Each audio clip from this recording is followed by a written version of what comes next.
피곤하시죠? 그런데 오늘 여러분 마음에 또 여러 가지 모든 피곤함들이 예수 그리스도의 은혜로 다 해결되고요. 성령의 능력으로 충만한 복된 시간 되기를 주님의 이름으로 축복합니다. 우리가 기독교를 뭐라 그러죠? 흔히 사랑의 종교라 그러잖아요. 그래서 성경을 보면요, 하나님이 우리를 어떻게 사랑하시고 얼마나 사랑하셨는지를 가르쳐주는 말씀, 그 책이 성경책이에요. 하나님께서 얼마나 사랑하셨습니까? 자신의 독생자를 내어주시는 것. 이보다 더 큰 사랑은 없다는 뜻이에요. 여러분, 하나밖에 없는 아들과 우리를 바꾸셨다는 거예요. 그 생명과. 이걸 그래서 우리를 향해서 천하보다 귀하다라고 말씀하죠. 천하하고도 바꾸지 않을 만큼 많은 사람의 생명이 하나님께 가치가 있다는 뜻이에요. 온 우주랑도 안 바꾸신다는 뜻이에요. 그렇게 귀한 존재라는 거예요. 오늘 말씀은 우리를 그렇게 사랑하신 예수님이 서로 사랑하라 라는 세 계명을 주셨어요. 그런데 오늘 말씀을 언제 하셨냐면 예수님이 십자가 지시기 전날 목요일 날이죠. 마가의 다락방에서 하신 말씀이에요. 제자들의 발을 하나하나 씻기신 다음에 그 다음에 마지막 설교를 통해 하신 말씀이 서로 사랑하라 입니다. 근데 본문 오늘 읽은 바로 앞에 절 한번 보세요. 30절에 보니까요. 유다가 그 조각을 받고 곧 나가니 밤이로라 이렇게 말씀하죠. 가룟유다가 배신할 것을 예언하신 다음에 유다는 그날 떠나요. 그리고 11 제자를 앉혀놓고 새 계명 서로 사랑하라 말씀을 주셨다는 뜻이에요. 그런데 바로 오늘 본문 뒤에도 보세요. 36절부터 베드로가 닭이 울기 전에 3번 예수님을 부인할 것도 또 말씀하죠. 그러니까 두 배신 제자들 사이에 지금 이 말씀이 껴있는 거예요. 아주 의미가 있는 말씀이에요. 가장 쓸쓸하고 고독한 순간에 예수님이 말씀하신 거예요. 서로 사랑하라. 당시 제자들 모습이 그랬습니다. 마가복음 10장에 보니까요. 세베대의 아들 야고보와 요한이 예수님을 이렇게 구해요. 예수님이 왕이 되시면 하나는 우편에 하나는 좌편에 좀 높은 자리에 앉게 해주세요. 청탁을 해요. 다른 제자들이 그 모습을 보고 막 분개했대요. 서로 시기하고 미워하고 분노하고 그게 그 제자들의 모습이었어요. 경쟁 관계에 있었어요. 또 마가의 다락방에서도요. 서로 눈치 보는 거예요. 예수님의 발을 씻겨줄 물 하나 떠다 주는 사람이 없었다. 그런 상황 속에 예수님이 대야에 물을 떠다가 한 사람 한 사람 발을 씻기시고요. 그리고 친히 섬김과 사랑의 본을 보여주셨어요. 그리고 제자들이 주님의 소원이 뭐냐면 서로 사랑의 관계가 되길 원하셔. 누가 높은 자리에 오르든 영광스럽게 되든 마음껏 기뻐해 줄 수 있는 그런 관계. 서로 발을 씻겨줄 수 있는 그런 관계. 이게 예수님의 소원이었어요. 그래서 주님이 새 계명 서로 사랑하라는 말씀 주셨는데 우리 34절 한번 읽어볼게요. 자, 시작. 새 계명을 너희에게 주노니 서로 사랑하라. 내가 너희를 사랑한 것 같이 너희도 서로 사랑하라. 자, 여기 보니까요. 일방적으로 한 사람이 사랑하는 게 아니라 제자들끼리, 제자는 요즘 말로 하면요, 교회예요. 네, 성도들끼리 지금 뭐 하라죠? 서로 사랑하라. 여러분, 새 계명을 주셨다는 얘기는 옛 계명이 있다는 뜻이죠. 옛 계명이 뭡니까? 성경에서 구약 율법을 이야기해요. 자, 우리가 보통 계명하면 율법인데요. 율법의 핵심도 사랑입니다. 1계명부터 10계명까지는 10계명 아시잖아요. 그게 율법의 핵심이에요. 1계명부터 4계명까지는 하나님을 어떻게 사랑해야 되는지, 5계명부터 10계명까지는 이웃을 어떻게 사랑해야 되는지 말씀하는 거예요. 그런데 예수님이 새 계명을 주신다 그랬어요. 옛 계명이 율법이라면 율법과 전혀 상관없는 새로운 계명을 주신다는 뜻일까요? 그런 말씀이 아니에요. 예수님은 율법을 없애고 폐하러 오신 분이 아니라 율법을 완성하러 오신 분이에요. 그러니까 새 계명은요, 이전의 율법보다 더 완성되고 승화되고 차원이 더 높은 계명을 주신다는 뜻이에요. 그게 새 계명이에요. 예를 들어 구약 율법에 보면은 어떻게 사랑하냐면 내 이웃을 내 몸처럼 사랑하라. 기준이 나한테 있어요. 내 몸처럼. 근데 새 계명은요, 사랑의 기준이 예수님께로 옮겨갔어요. 오늘 보니까 내가 너희를 사랑한 것처럼 예수님처럼 사랑하라는 거예요. 우리가 형제 이웃을 어떻게 얼마만큼 사랑해야 될지 척도를 정해주셨다. 그러면 예수님처럼 사랑하라는 말씀이 뭔가? 예수님이 우리를 어떻게 사랑하셨고 얼마나 사랑하셨습니까? 무조건적으로 사랑하셨고 죽기까지 사랑하셨죠. 여러분 자신의 전부를 내어주실 만큼 사랑하셨죠. 지금 그래서 예수님이 준 세 계명은요, 원수를 사랑하고 끝까지 사랑하고 자기 친구를 위해서 목숨을 버리는 것까지 다 포함되어 있는, 지금까지 사랑에 대해서 이렇게 말씀하신 분이 없어요. 그래서 새 계명이에요. 이 사랑의 근거에서 이제 모든 교회 성도들은 형제를 어떻게 사랑해야 된다고요? 예수님처럼 사랑해야 된단 말이에요. 우리는 사랑하면 부담스러워요. 안 그렇습니까? 사랑이 쉽지가 않아요. 그런데도 불구하고 예수님이 주신 이 세 계명은요, 유념해야 될 게 율법의 파기가 아니라 율법을 온전히 이루기 위해서, 그죠? 율법의 완성이라는 개념에서 이 말씀을 보셔야 돼요. 다시 옛 계명 보니까요, 율법은요 조건적이고 제한적인 사랑이었어요. 그러니까 이스라엘 백성은요, 내 이웃을 내 몸처럼 사랑하면 돼요. 자기들 민족끼리만 사랑해요. 특별히 그래서 이방인들을 미워한 거예요. 지옥의 땔감으로 생각했어요. 뿐만 아닙니다. 구약 시대에는요, 원수를 사랑하라는 개념이 낯선 개념이에요. 그러니까 원수는 사랑의 대상에 포함이 안 됐습니다. 그런데 새 계명은 이걸 초월하는 거예요. 민족적 한계를 초월하고 국가, 종교, 지위, 신분과 상관없이 무차별적으로 사랑하는. 여러분 자기에 맞는, 마음에 맞는 사람만 사랑하는 게 아니라, 취미가 같고 고향이 같은 사람만 사랑하는 게 아니라 우주적인 보편적인 사랑을 지금 하라고 예수님 말씀하는, 그게 예수님 사랑이라. 근데 35절 한번 보실래요? 한번 이거 크게 읽어보세요. 시작. 너희가 서로 모든 사람이 너희가 내 제자인 줄 알라. 여기 제자, 원어로 보니까 마데테스예요. 두 가지 뜻입니다. 하나는 배우고 훈련받은 사람, 제자가요. 또 하나는 스승을 본받고 뒤따르는 사람. 그러니까 종합해보면요, 예수님께 배우고 예수님의 본을 따라하는 사람을 제자라 그래요. 지금으로 말하면 모든 제자는 모든 성도님과 같은 말이에요. 교회는 제자예요. 그런데 우리가 구원받은 백성으로 세상에 가장 확실하게 나는 예수님의 제자입니다, 나는 그리스도인입니다, 나는 성도입니다 라는 걸 보여주고 각인시켜주는 방법이 뭐냐면 그게 서로 사랑하는 거예요. 당시 유대인들은요, 제가 이스라엘 가보니까 복장이 굉장히 독특해요. 까만 복장이에요. 예? 이렇게 모자를 쓰고요, 이렇게 율법을 걸어가면서도 읽고요. 그러니까 나는 이방인들과 틀립니다, 다릅니다, 그걸 보여줘요. 또 할례 같은 의식을 통해서, 여러 의식을 통해서 정결의식 있잖아요, 손을 씻고. 우리는 이방인이랑 달라요, 이걸 보여줘요. 근데 지금 제자 구별 표지로 예수님이 말씀하는 건 그런 게 아니라는 거예요. 겉으로 드러나는 게 아니라는 거예요. 뭐라고요? 서로 사랑하는 것으로 많은 사람이 너희가 그리스도인 줄 알게 된다는 거예요. 지금까지 서로 사랑하는 것으로 제자의 표지를 삼은 사람은 없었어요. 너무나 독특하고 새로운 걸 주신 거예요. 내가 아무리 나 예수님 믿는데요, 나 예수님 만났는데요, 여러 가지 신비한 기적도 목도했는데요, 그것으로 제자라고 인정받는 게 아니라 교회의 형제에 대해서 우리가 사랑을 힘쓸 때, 그죠? 예수님이 내 형제를 사랑하라 그러잖아요. 근데 성경에 보면 주님이 불신자한테 형제라고 말한 적이 단 한 번도 없어요. 그러니까 성경이 말하는 건 1차적으로는 교회를 이야기해요. 교회를 사랑하고 세상을 향해서 빛을 나타내라는 거예요. 그러니까 이거는요, 우리가 교회 안에서 지체끼리 서로 사랑할 때 확실한 제자로 보여준다는 뜻이에요. 서로 사랑하는 계명은요, 그래서 우리의 천국이 달릴 문제고요, 영생이 달려있다. 이게 구원의 문제라는 거예요. 여러분 요한일서 4장 20절 한번 읽어보세요. 자, 시작. 보는 바, 예, 요한일서 4장 20절 말씀인데요. 자, 죄송합니다. 한번 읽어볼게요. 시작. 누구든지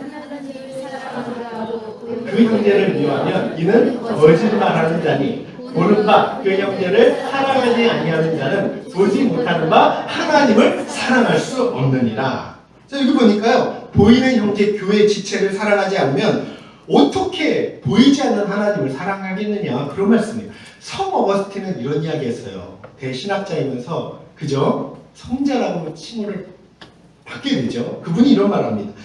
교회 형제를 사랑하지 못하는데 어떻게 불신령을 사랑하겠느냐, 이런 말을 했어요.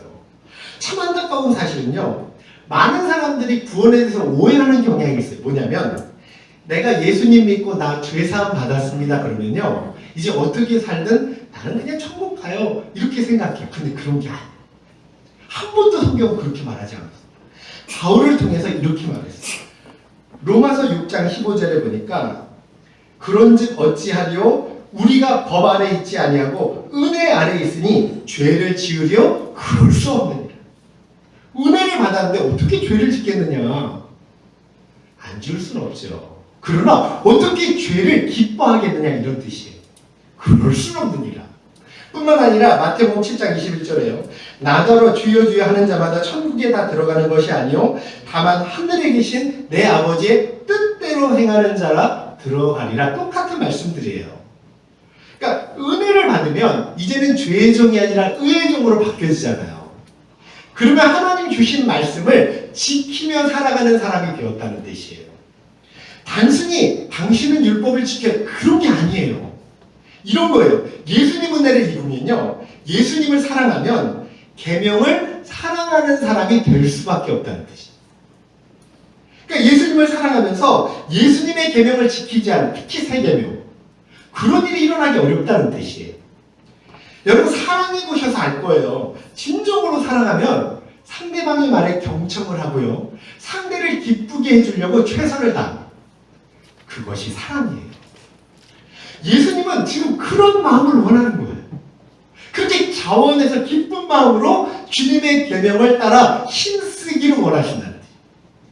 오직 한 가지, 우리가 예수님 나 사랑받았는데요, 예수님 은혜 받았는데요, 증명할 수 있는 방법은 딱 하나밖에 없어요. 그게 뭐예요? 예수님의 계명을 기뻐하는 것. 여러분, 그런 은혜가 있기를 주의 이름으로 축복합니다. 정말 우리 교회가 그렇게 됐으면 좋겠어요. C.S. 루이스가 이런 말을 했습니다. 보통 사람들은 한 남자 한 여자로서 개개인을 사랑하는 것보다 인류 전체를 사랑한다는 말을 하기를 쉽대요. 그러나 인류를 사랑한다는 뜻은 아무도 사랑하지 않는다는 변명에 불과하대요. 거창한 타이틀로 난 세상을 사랑합니다, 이렇게 말하는 것보다 내 옆에 작은 지체, 형제를 사랑하는 게 더 설득력 있는 사랑이라는. 어느 노부부가 이혼하기 위해서 변호사를 찾아갔어요. 마지막으로 변호사와 함께 식사를 하는 거예요. 닭요리가 나왔어요. 남편이 닭다리를 집어서 마지막이니까 아내한테 딱 주는 거예요. 근데 변호사가 딱 보니까, 남편 모습을 보니까 감동을 받고, 야, 이제 뭔가 이게 회복의 변화가 있겠구나 싶은 거예요. 근데 갑자기 아내가 화를 내면서 남편한테, 당신은 항상 이런 행동한다. 나는 날개를 좋아한다. 40년 살면서 나에게 날개를 줘본 적이 없다. 항상 내가 싫어하는 닭다리만 줄까. 날개는 당신이 다 먹어버려. 그리고 화를 낸 거예요. 남편이 이렇게, 나는 내가 먹고 싶은 닭다리를 한 번도 먹지 않고 당신한테 줬는데 당신은 나한테 고맙다는 인사를 한 번도 하지 않아요. 그래 밖으로 나와버린 거예요. 여러분, 우리가 사랑이 이럴 때가 많아요. 내 생각, 내 잣대, 내 기준으로 사랑할 때가 많은 거예요. 상대방의 마음을 이해하지 않는 거예요. 그러니까 내 생각만 가지고 일방적으로 사랑하면 오히려 상대방의 상처를 더 많이 받을 수 있다는 뜻이에요. 여러분, 사랑은요, 주는 것도 중요하지만 받는 것도 중요해요. 그래서 오늘 주님이 뭐라 그래요? 서로 사랑하라는 거예요. 그래서 서로 사랑하려면 서로에 대한 관심과 사랑과 배려와 감사가 있을 때만 가능해요. 여러분, 그렇지 않을까요? 요한복음을 누가 기록했죠? 누구를 통해서? 사도 요한이에요. 근데 이 사도 요한이요, 별명이 원래 우레의 아들들이요. 성격이 불같았대요. 심지어는 예수님이 전도하러 갔는데 그 사람들, 마을 사람들이 그걸 거부하니까, 길을 안 터주니까 화가 나가지고요, 주님, 하늘에서 불을 내려서 저들 싹 쓸어버릴까요? 이랬던 사람이 사도 요한이에요. 근데 주님을 만나고 주님의 사랑이 완전히 변화가 돼서 사랑의 사도로 바뀌게 되었어요. 그 다음부터 전승에 의하니까 사랑을 늘 외치기도 하고 설교할 때마다 서로 사랑하십시오라고 설교했대요. 뿐만 아니라 요한계시록을 기록하면서 에베소 교회가 첫사랑을 잃어버리니까 너무나 안타까워서 첫사랑을 회복하라고 강하게 피력을 합니다. 말년에는 너무 몸이 불편하고 병약해서 들것에 실려다니는데도 뭐라고 이야기하냐면 서로 사랑하십시오라고 설교했다. 여러분, 우리는요 사랑을 하지 않는 건 아니에요. 다만 내 스타일대로, 내 기분대로, 내 방식대로 사랑하는 경우가 많다는 거예요. 믿는 것도 그래요. 믿는 것도요, 내 감정, 내 기분, 내 생각이 앞서다 보니까 내 마음이 기쁘면 하고 내 마음이 싫으면 안 하고. 근데 예수님은 그런 적이 한 번도 없어요. 늘 자신의 생각보다 아버지의 뜻을 먼저 생각하신 분이 예수님이에요. 그래서 오늘부터요, 이게 예수님처럼 살아가는 건데 우리의 스타일, 방식, 생각은 뒤로 하고요, 저와 여러분이 정말 주님처럼 살아갈 수 있는 은혜가 임할 수 있기를 주의 이름으로 축복합니다. 아멘. 우리 옆에 분한테 한번 이렇게 고백할까요? 예수님처럼 살아가겠습니다. 여러분 아셔야 될 게요, 이렇게 우리가 예수님처럼 살아가는 거는 우리 힘으로 그런데 되는 게 아니에요. 노력해보세요. 되나? 안 돼요. 예수님처럼 살아가는 건 예수님의 사랑을 받아야 사도 요한처럼 불같은 사람이 사랑의 사도로 바뀌어지는 거예요. 이 사랑에 대해 예수님 사도 요한은 특히 아주 명확하게 설명한 게 뭐냐면 포도나무 비유인데요. 한번 읽어보세요. 요한복음 15장 4절인데 한번 같이 읽어보세요. 자, 시작.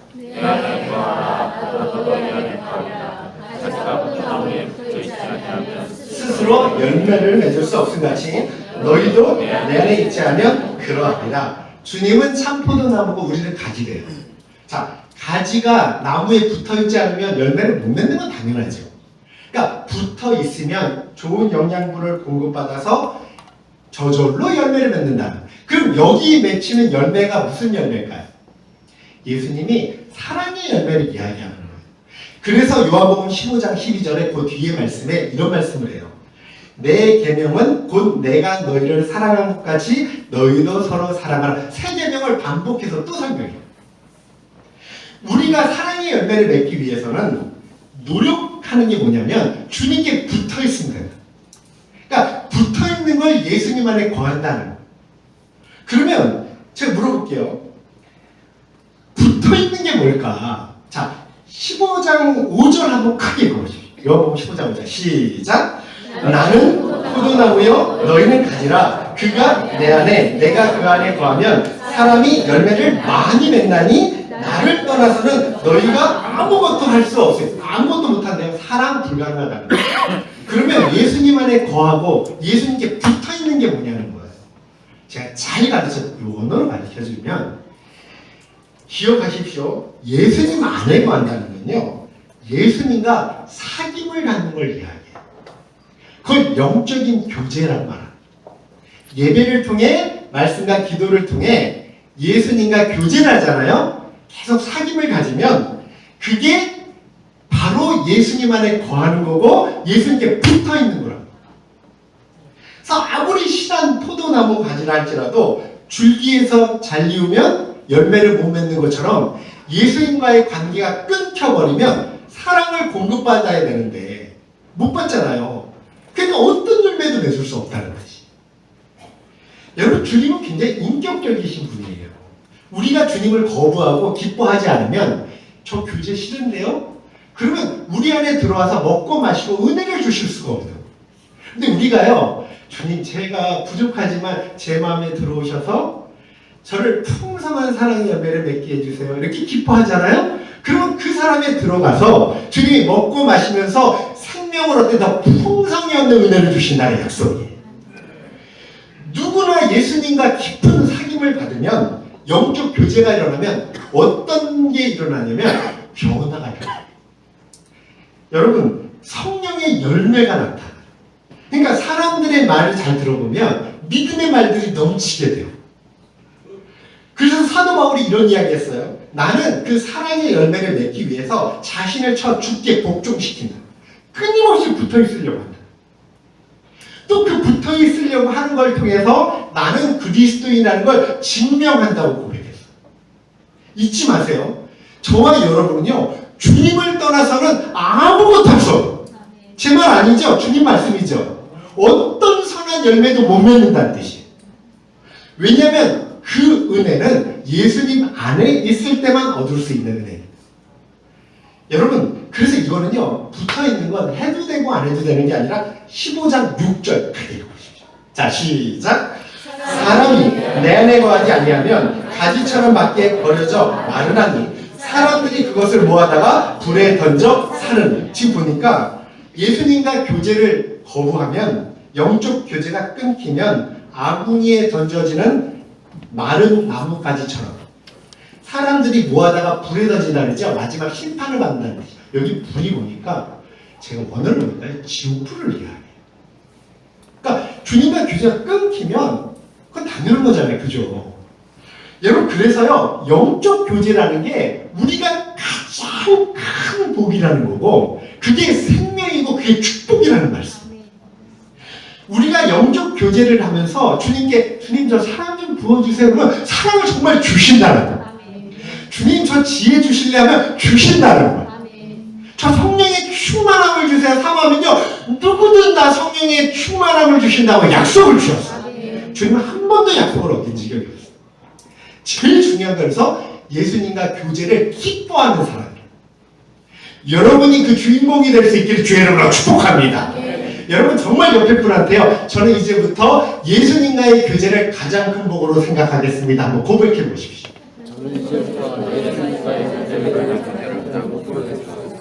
여러분, 정말로 주님과의 교제를 기뻐하고 예배를 기뻐해서 날마다 주님이 기뻐하시는 아름다운 열매를 맺어가는 참sam한 교회 되시길 주의 이름으로 축복합니다.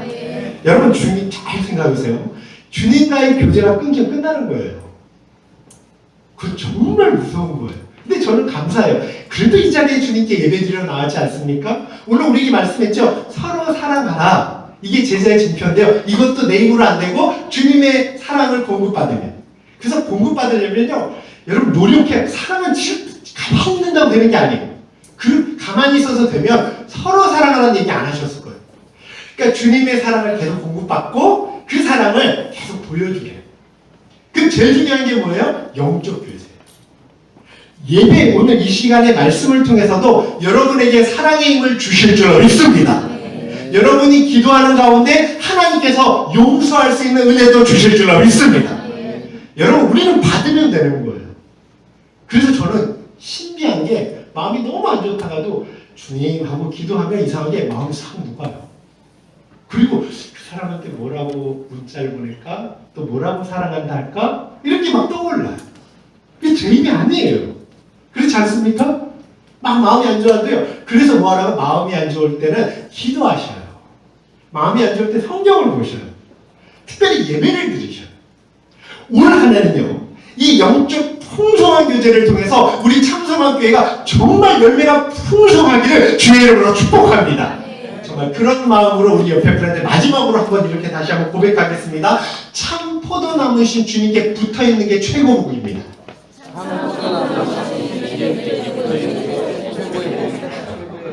네, 오늘도 그런 복이 가장 귀한 줄 아시고 찬양하며 기도하러 그냥 우리 다 하길 바랍니다. 우리 같이 다 같이 일어나셔서 찬양하겠습니다.